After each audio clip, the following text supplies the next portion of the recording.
Bonjour et bienvenue sur ma chaîne, moi c'est Lat. Aujourd'hui je vais vous faire une vidéo que vous m'avez demandé depuis très longtemps. Vous êtes nombreux et nombreuses à m'avoir demandé de faire cette vidéo dans les commentaires. Alors j'ai pris le temps de bien la préparer et je pense qu'aujourd'hui je peux finalement la filmer et vous la publier. J'aurais pu aussi faire le remplissage des enveloppes pour le mois de novembre, seulement mon salaire il vient tout juste de tomber et je n'ai pas retiré les espèces. Du coup, ce matin, en allant au travail, je vais essayer de retirer les billets et du coup de faire la vidéo pour le dimanche. Je vais essayer de vous la poster dimanche. En tout cas, voilà, aujourd'hui, je vais vous faire la vidéo sur un sujet très important et je pense qu'il touche pas mal d'entre nous. Nous sommes tous, je ne sais pas si je pourrais dire victimes, hein, puisqu'on n'est pas réellement des victimes, mais on subit tous cette anomalie dans notre budget. C'est le sujet des achats compulsifs. Moi, j'appellerais ça les dépenses compulsives.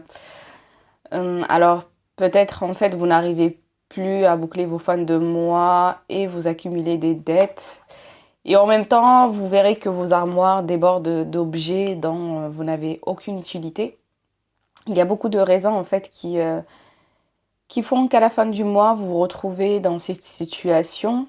Peut-être même cette fin du mois d'octobre, vous étiez dans cette situation. Et vous avez seulement 0 € sur le compte bancaire, voire même parfois beaucoup moins que ça. Moi, c'était mon cas auparavant, j'étais à moins 0, enfin j'étais à découvert. Et du coup, l'une des raisons en tout cas répandues, et c'est d'ailleurs celle qui revient le plus souvent sur cette chaîne dans les commentaires, c'est la problématique de l'achat compulsif, ou en tout cas ce que nous définissons nous comme étant un achat compulsif.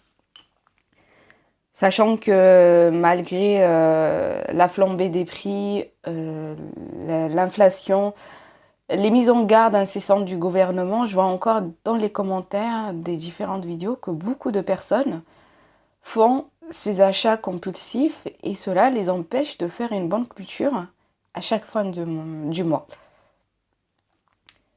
En effet, dépenser un peu par-ci et par-là fait mal à notre budget. Pour ne pas dire, il fait très mal à notre budget. On peut dépenser 1 € par-ci, 10 €, 20 €, voire même parfois 100 €. Et lorsque ces sommes elles sont additionnées, elles sont dépensées sans les avoir programmées dans le budget au préalable. Et cela, à terme, il peut nous coûter très cher et ça nous met dans les ennuis que nous rencontrons finalement à la fin du mois. Cela peut vous mettre dans une situation financière difficile et du coup ça va engendrer un ralentissement, si je peux dire ça, dans la progression de vos objectifs financiers sur le long terme. Donc avant de répondre à la question de savoir finalement comment contrer cette anomalie, parce que j'appelle ça une anomalie, comment finir avec ces dépenses impulsives, j'aimerais juste au préalable éclaircir un point, puisque, comme je vous ai dit, nous faisons tous un amalgame, ou en tout cas, pour la plupart d'entre nous, nous faisons une confusion entre l'achat compulsif, que je n'aimerais pas discuter ici parce que je ne suis pas une professionnelle, je ne peux pas discuter une pathologie, et ce qu'on appelle la dépense impulsive. Vous verrez la différence entre ces deux comportements, elle est très importante. J'ai moi-même jusqu'à présent toujours fait, à titre personnel, la confusion entre les deux termes, car pour moi, une dépense impulsive est nécessairement un achat compulsif. Or, les deux sont totalement distincts. En fait, le premier, donc l'achat compulsif, lui, c'est, comme je vous ai dit, c'est une pathologie, pardon. Une dépendance en fait qui peut être tout à fait être classée dans les types de dépendances les plus difficiles et les plus compliquées à soigner, hein. Je pourrais très bien rapprocher ça de la dépendance à l'alcool ou à la drogue, peut-être. Clairement, les personnes qui souffrent en fait de ce trouble, elles ne peuvent pas du tout se contrôler. Elles vont très loin dans ces dépendances, au point même de mettre en péril leur vie familiale et professionnelle. Parce que, comme je vous ai dit, c'est une dépendance. On en a honte. C'est un peu comme toutes les dépendances qui peuvent nous faire honte dans la vie. Dans cette situation, en fait, la personne qui va du coup souffrir de cette pathologie, elle ne parvient pas vraiment à retenir ses impulsions. Les impulsions, elles vont devenir très fortes. Dès qu'elle a l'argent entre les mains, elle va courir pour du coup faire les achats en dépit de toute raison, en dépit de toute sagesse. Alors que, en fait, l'achat compulsif, finalement, c'est un trouble. C'est un trouble où la personne, elle va acquérir des objets, du matériel ou même du service. Elle va chez l'esthéticienne, etc., de façon totalement incontrôlable et sans but précis, en fait. C'est juste, voilà, elle a envie, ça la soulage finalement de faire ça. La personne qui est du coup atteinte par ce trouble, elle va faire ça à répétition. A contrario, pour le sujet moi que je traite aujourd'hui, c'est les dépenses impulsives. C'est totalement différent. Il ne s'agit pas ici d'une maladie ou plutôt d'une pathologie, mais d'un trouble comportemental aussi, certes. En fait, les dépenses impulsives, elles font partie de notre vie courante, mais elles sont loin par contre d'être nécessaires. La plupart du temps, ce sont des achats qui sont inutiles. Parfois, ils sont utiles certes, mais ils ne sont pas prévus dans notre budget, ils ne sont pas programmés de façon très réfléchie. Dans ce dernier cas, il s'agit en fait de faire un achat sur un coup de tête. Il n'y a pas du tout de dépendance à l'acte d'acheter. On n'est pas du tout accro à l'achat, comme c'est le cas pour la pathologie de l'achat compulsif. L'acheteur compulsif, lui, en fait, il a programmé de faire l'achat et trouve dans cet acte d'acheter une sorte de soulagement, un assouvissement à son désir très pressant. Alors que pour le dépenseur impulsif, lui, c'est différent. Il n'a pas nécessairement programmé de faire cet acte d'acheter. Il va acheter accidentellement, c'est-à-dire qu'il va se retrouver dans un magasin, il croise un article qu'il trouve intéressant, il va l'acheter. En tout cas, dans l'une ou l'autre situation, l'impulsivité va être le point commun. C'est elle qui va définir en fait le trouble comportemental qui est du coup difficile à identifier parce que généralement celui qui est impulsif ne s'en rend pas compte en fait dans l'une ou l'autre situation, ou en tout cas il va trouver systématiquement des raisons pour justifier son acte. Je vais arrêter sur la distinction entre les deux sujets, mais je voulais vraiment être claire par rapport au sujet que je traite. Moi, je ne traite pas d'un sujet de l'achat compulsif qui est une pathologie et qui a du coup, voilà, il y a des spécialistes qui font énormément de recherches. En tout cas, moi, comme je vous ai dit, je traite les dépenses impulsives. Et ces dépenses, elles sont tout à fait incessantes aussi. Hein. Elles vont porter atteinte sur le long terme à notre budget et à nos finances. Et à titre préalable, et pour en tout cas envisager de mettre fin à ces dépenses, je pense qu'il est utile pour vous en tout cas de déterminer les causes qui poussent à acheter de façon impulsive. Et les causes, elles sont nombreuses. Moi en tout cas, j'ai énuméré quelques causes que moi-même, à titre personnel, je rencontre et qui aujourd'hui encore me posent problème. Et je pense que vous l'avez tous vécu au moins une fois dans le mois.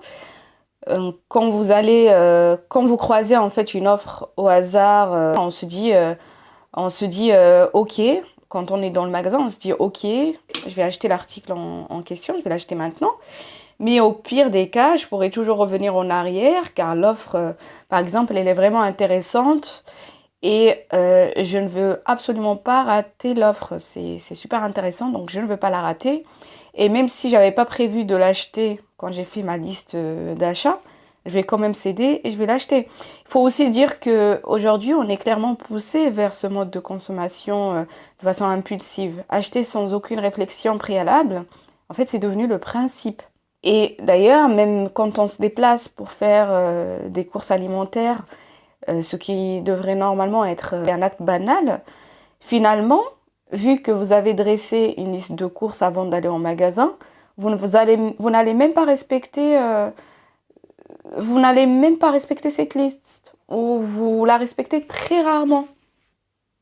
Alors attention, je ne vous pointe pas du tout du doigt. Moi encore, comme je vous ai dit personnellement, il m'arrive de céder, de faire quelques achats qui ne sont pas prévus dans ma liste parce qu'il y a ce facteur psychologique qui va me dire oui, peut-être je ne vais plus jamais retrouver cette promotion, donc j'achète. Et d'ailleurs, dès qu'on met les pieds dans les magasins, en fait, tout est programmé pour que l'on achète forcément des choses pour lesquelles nous ne sommes pas venus. Vous êtes sûrement posé la question au moins une fois durant votre passage dans un hypermarché, mais pourquoi il est agencé de la sorte? Ça aurait peut-être été plus pratique de mettre tel rayon à côté d'un tel autre rayon. C'est plus facile, c'est plus simple. Mais en fait, c'est tout un jeu de marketing volontaire qui a un effet très fort sur nous. Il est en fait question de vous faire passer par des rayons ou de nous faire passer par des rayons qu'on n'a pas forcément prévu de visiter lorsqu'on a fait la liste de courses et où finalement on va quand même être tenté de prendre un article qui est totalement étranger à cette liste qu'on a établi au préalable. C'est un exemple qui permet en fait de réduire au maximum la faculté qu'on a de discernement. Ils vont tout faire en fait pour éliminer toute possibilité de réfléchir sur la pertinence de notre achat. En fait, l'important ici, quand on agence les rayons d'un magasin, c'est de nous faire acheter et consommer. Il n'est pas du tout question en fait de nous pousser à réfléchir sur la pertinence, l'utilité ou l'opportunité de notre dépense. C'est ça le jeu. Faire pousser à chauffer la carte bancaire, nous faire pousser à sortir l'argent de notre poche pour qu'il aille dans la poche la plus réceptive. À titre personnel aussi, l'une des raisons, en tout cas, qui me font faire des achats ou des dépenses impulsive, c'est lorsque je rencontre dans les magasins des offres alléchantes telles que par exemple la mention satisfait ou remboursé. Je pense que vous faites aussi ces achats-là. Vous passez ainsi dans un rayon où vous n'avez pas prévu de passer au préalable. Vous voyez un article avec la mention satisfait ou remboursé et vous avez l'impression que si le produit n'était pas bon, le vendeur n'aurait pas pris le risque de le faire rembourser a posteriori. Donc vous prenez l'article en pensant que vous pouvez toujours vous le faire rembourser.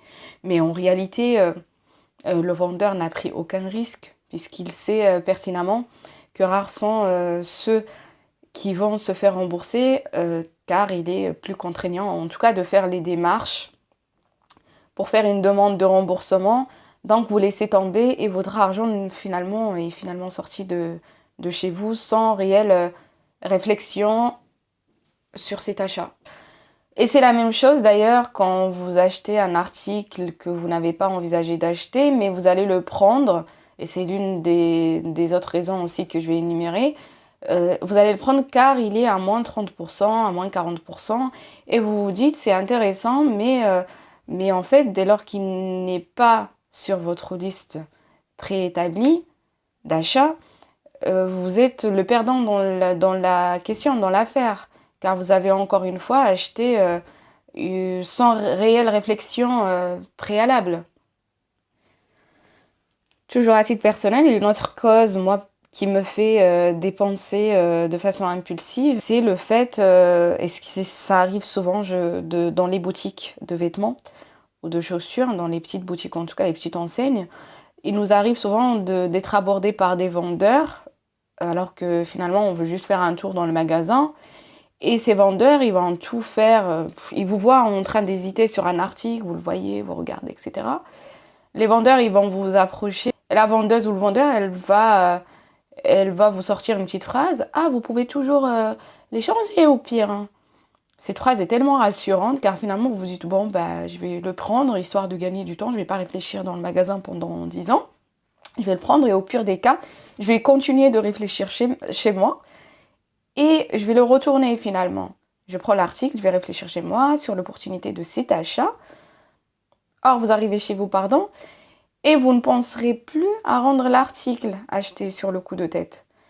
Je vous dis donc aujourd'hui, n'achetez jamais sous la pression d'un vendeur. En fait, lui, le vendeur, il va faire son travail, il va vous pousser à acheter. Son travail, il le fait très bien. Il peut vous donner l'impression que vous avez des besoins qui n'en sont pas. Enfin, ces besoins n'ont pas lieu d'être finalement.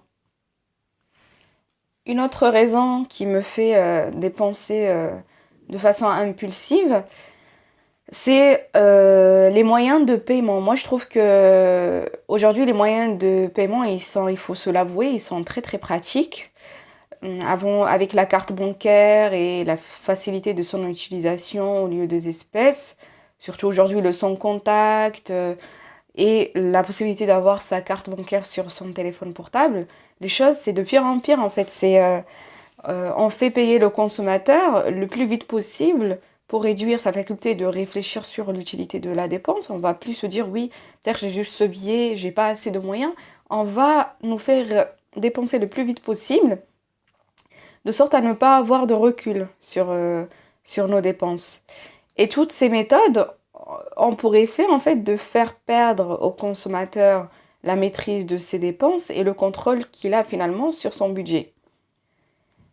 Dans la même lignée de la carte bancaire, moi je pense que les prêts à la consommation, que malheureusement avant j'avais souvent recours à ces prêts, aujourd'hui ce n'est plus le cas et heureusement, ces prêts à la consommation, eux, ils vont favoriser grandement les dépenses impulsives. Parce qu'en fait, la facilité avec laquelle on peut souscrire à un prêt à la consommation nous conduit à l'illusion que nous disposons finalement de moyens supérieurs à nos revenus. Or, je vous le dis clairement, le simple fait de faire un achat par ce biais est considéré comme une réaction elle-même impulsive et irréfléchie. En fait, vous achetez un objet que vous n'avez pas les moyens de vous procurer, sauf à travers la souscription d'un crédit conso. C'est vraiment la pire des choses à faire. Et d'ailleurs, c'est la période où il faut vraiment réfléchir sur vos achats, parce que voilà, c'est la période de Noël, ne faites pas de prêt à la consommation. Si vous n'avez pas le moyen de payer un objet, un cadeau, c'est que vous n'avez pas les moyens, il faut le reconnaître. Il faut le reconnaître et laisser tomber. Inutile de faire un prêt à la consommation. Voilà, donc j'ai essayé d'énumérer quelques exemples que moi je trouve qui me poussaient pour certains et qui me poussent encore aujourd'hui pour d'autres à la dépense impulsive. Essayez de ne pas tomber dans le panneau et céder aux divers pièges, surtout en cette période, je le répète encore, c'est vraiment la période la plus propice à ces achats, à ces dépenses plutôt impulsives. Du coup, maintenant que j'ai parlé des causes, j'aimerais vous donner quelques méthodes qui vont peut-être vous aider à ne pas passer à l'acte et à faire que des achats, en tout cas prévus dans votre budget. Ça va peut-être vous aider à éliminer, ou en tout cas à réduire le nombre d'achats impulsifs que vous faites dans un mois. La première méthode que j'ai énumérée, c'est la méthode, c'est en tout cas l'indispensable. Cette chaîne n'aurait pas eu lieu ou vous n'aurez pas pu m'écouter aujourd'hui si vous ne faites pas cette première méthode. La première, c'est voilà, de commencer à vous faire un budget. Si vous n'avez pas encore fait ça, il faut le faire. C'est indispensable. On est en début du mois de novembre. C'est le moment de faire votre budget pour le mois de novembre. Il est indispensable de se fixer un budget pour contrer les dépenses impulsives. C'est un fait. Et du coup, il faut se tenir à ce budget qui est prédéterminé et ne pas le dépasser. Donc, déterminer votre budget et faire en sorte de le respecter strictement. C'est la première méthode que je trouve en tout cas efficace. Moi, ça m'aide beaucoup de savoir que voilà, d'une enveloppe à l'autre, je n'ai pas les moyens de dépenser, donc je vais me limiter. Et accordez-vous un petit plaisir de temps en temps. Vous n'êtes pas en effet obligé de vous priver totalement de toutes sortes de friandises. Si vous avez un budget très restrictif, vous risquez sans doute de craquer à terme.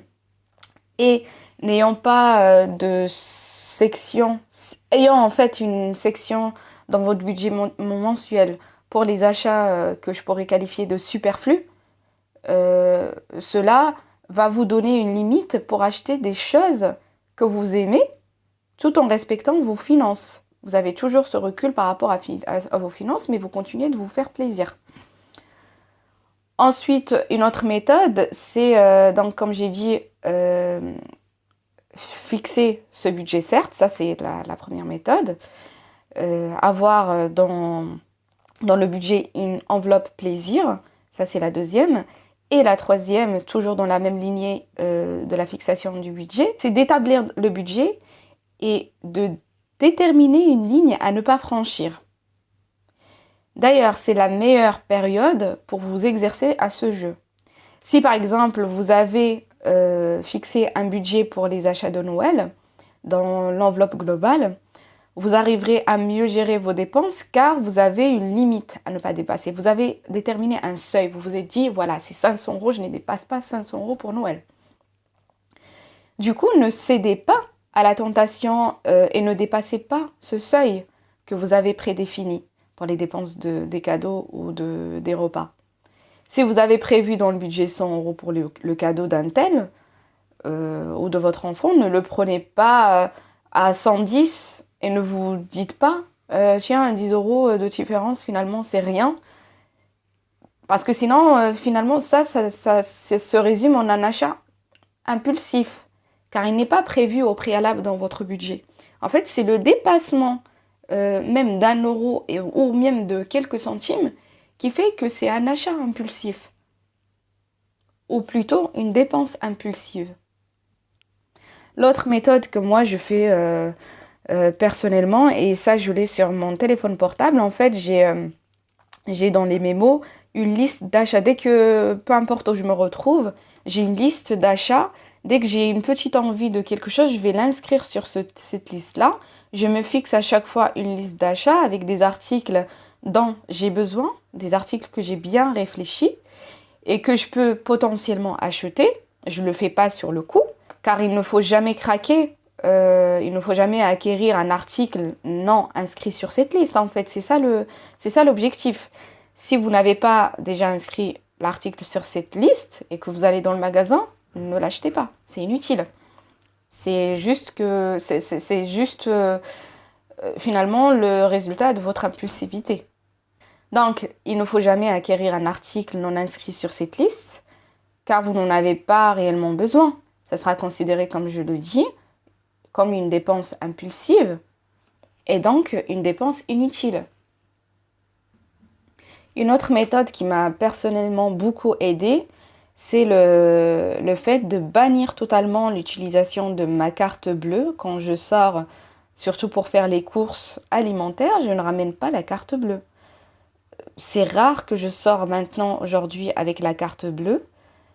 Sauf si je vais faire une sortie où je sais qu'il n'est pas possible de payer par espèce. Il y a certains endroits aujourd'hui qui n'acceptent quasiment plus d'espèces et c'est plus simple de payer par carte bancaire. Donc si je vais faire une sortie où la carte bancaire elle est plus pratique, je vais la prendre, mais je sais aussi c'est quoi le seuil à ne pas dépasser. Mais clairement, moi dans mon budget, c'est clair, je n'utilise quasiment plus de carte bancaire, c'est très rare.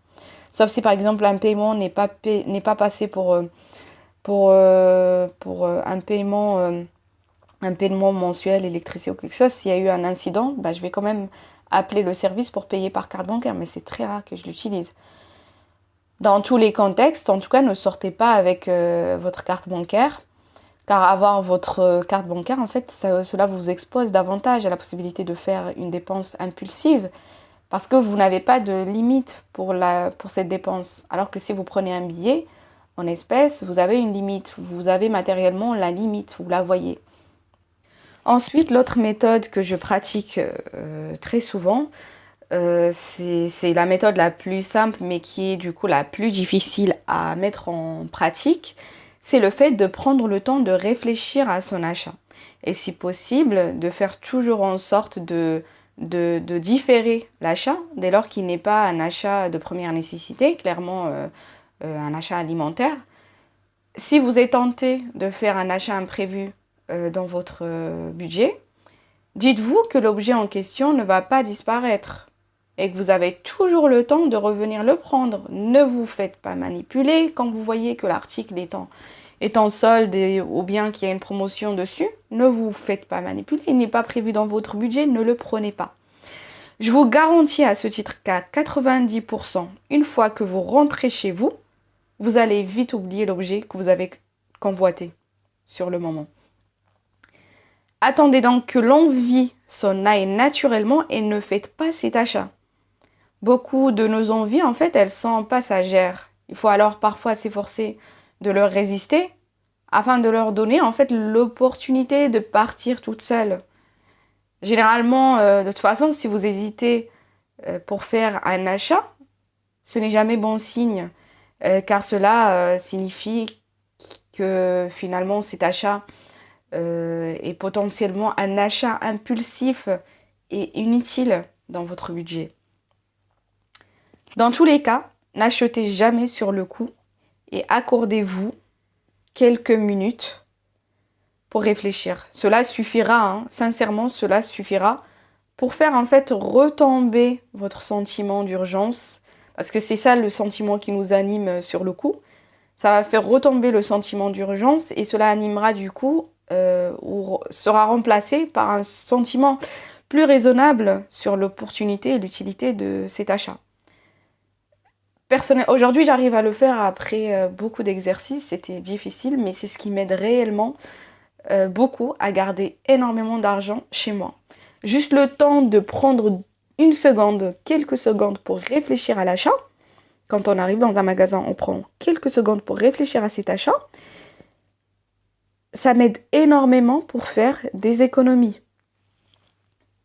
En fait, cet exercice, si vous prenez le temps de réfléchir, il va vous permettre de faire la distinction pour savoir si l'achat est finalement un désir ou un réel besoin. Dans la plupart des cas, c'est un désir. Si un achat n'est pas prévu, n'est pas programmé longtemps avant, c'est que c'est juste un désir convoité. Un autre exercice que vous pouvez faire et que j'aime aussi particulièrement, c'est le fait de se tester et se défier. Alors pour ça, il faut avoir le temps de perdre son temps un peu comme ça dans les magasins. Vous pouvez par exemple prévoir une journée exercice où vous allez, d'ailleurs c'est le moment de le faire, journée exercice où vous allez en magasin sans moyen de paiement. Vous sortez pas avec l'argent, vous ne sortez pas avec des billets et vous ne sortez pas avec la carte bancaire, vous ne sortez avec rien. Prenez quand même 2 € parce qu'il faut toujours avoir une pièce. Allez en magasin juste pour faire finalement du lèche-vitrine. Faire en quelque sorte plaisir aux yeux sans pour autant acheter. Voilà, je viens, j'admire les articles, je vois leur beauté, je peux même parfois essayer, me trouver belle avec ces articles. De façon très fun finalement, voilà, je vais prendre plaisir, je vais faire plaisir à mes yeux, au contact avec ces articles, c'est super agréable, c'est une autre façon de se faire plaisir, c'est une autre façon de passer du temps avec soi-même. Souvent faites-le toute seule, toute seule ou tout seul, parce que si on est avec d'autres personnes, elles n'ont pas forcément le même état d'esprit, donc on n'est pas forcément là, on va pas être très en accord avec soi. De toute façon, si vous pratiquez bien l'exercice, vous ne pourrez rien acheter car vous n'aurez pas de moyens de paiement sur vous, comme je vous l'ai dit. Et vous pouvez notamment faire cet exercice pour les achats là actuellement pour Noël. C'est le moment, adapté justement à cet exercice, pardon. Allez faire une détection des articles que vous souhaitez acheter ou acquérir pour offrir les cadeaux. Mais ne prenez pas de moyens de paiement avec vous. Juste détectez les articles, n'achetez pas et revenez et attendez quelques jours avant d'aller acheter. Vous allez sentir une grande fierté finalement, une grande satisfaction personnelle en s'exerçant ainsi. Quand vous faites en fait la dépense impulsive, souvent vous êtes incapable sur le coup de prendre du recul sur votre comportement. Il n'y a pas de réflexion a priori, comme je disais. Et le raisonnement, lui, il va naître a posteriori. Une fois que c'est trop tard, une fois que vous avez déjà acheté, une fois que vous avez déjà validé votre carte. Et cela, il va faire naître un sentiment de culpabilité a posteriori, parce qu'il n'y a pas eu de réflexion a priori. Et vous allez le regretter et vos finances se portent mal. Finalement, c'est que du négatif. Il n'y a que du négatif dans ces achats. Finalement, à titre de résumé, l'achat ou la dépense plutôt impulsive, elle va être gérée avec vraiment une grande comptabilité rigoureuse. Il faut avoir une grande rigueur dans sa comptabilité, une gestion très saine de son argent. Et si malgré tous ces efforts, vous ne parvenez pas à gérer vos pulsions pour dépenser, il ne faut pas peut-être à envisager d'autres solutions, à recourir à un professionnel. Mais en tout cas, je pense que si vous essayez, en tout cas si vous mettez de la bonne volonté pour faire les quelques suggestions, pour adopter les quelques suggestions que j'ai faites, dans votre budget, vous pouvez tout à fait vous débarrasser de vos dépenses impulsives. Voilà, je vais m'arrêter là. J'espère que la façon dont j'ai abordé le sujet vous a donné satisfaction. C'est vraiment le moment de vous exercer le plus possible à l'élimination, en tout cas, de vos dépenses impulsives. Essayez de garder le plus possible près de vous votre argent. C'est votre argent, ne le donnez pas à quelqu'un d'autre. Gardez-le chez vous, essayez de l'investir, faites en sorte qu'il vous apporte plus d'argent, mais en tout cas ne le donnez pas comme ça de façon impulsive. Réfléchissez, ayez une plus grande maîtrise de vous-même et c'est que du positif finalement. Voilà, j'espère que la vidéo vous a plu. N'hésitez pas à mettre un like, des commentaires. N'hésitez pas à vous abonner si ce n'est pas encore fait. Je vous dis à très bientôt. Je vous souhaite une bonne continuité pour la semaine en cours. Et du coup à dimanche pour la vidéo remplissage des enveloppes.